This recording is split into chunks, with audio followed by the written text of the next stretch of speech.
Namaste and hello, this is your Sanskrit instructor welcoming you back into lesson number 156. In the previous lesson, we discussed that we will go over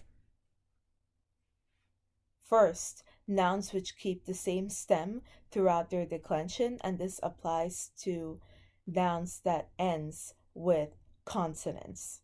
So we are going to learn how to decline nouns that ends with consonants, and the first class that we are going to learn about are the class in which nouns that keep the same stem throughout their declension.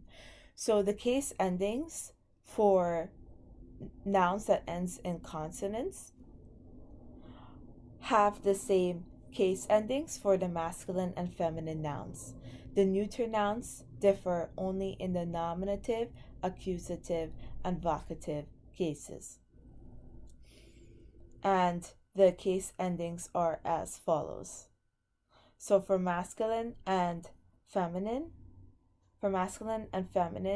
you have a sa that will become a visarg, o, and us as your case ending for a nominative, singular, dual, and plural. For accusative, singular, dual, and plural for masculine and feminine, you have o, and us. So this is going to end up being, every time when you're seeing a sa at the end, remember the sandhi rule that is eventually going to turn into a visarg. So you'll just have an with a visarg at the end. That is going to be added to that noun that ends with a consonant. Then you have a, bhyam, and bhihi for instrumental, singular, dual, and plural. For dative, singular, dual, and plural, the case endings are a, bhyam, and bhyaha. For ablative, singular, dual, and plural, we have us, which is visarg, and an bhyam, and bhyaha. Then for genitive, singular, dual, and plural, we have us,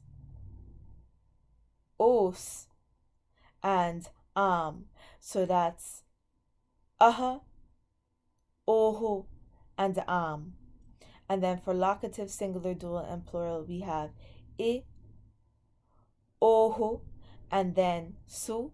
And then vocative, singular, dual, and plural, you have, for singular, you're keeping it as it is. Then for dual, we have au.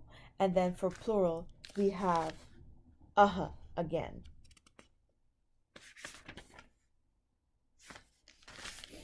Now for the neuter, it's declined just like the masculine and feminine from instrumental, singular, dual, and plural all the way to locative, singular, dual, and plural. The only thing that is different about the neuter for accusative, nominative, and vocative is that for the dual, for singular, you're keeping it as it is. For the dual, you're adding a long E as a case ending. And then for the plural, you're adding a short E as a case ending.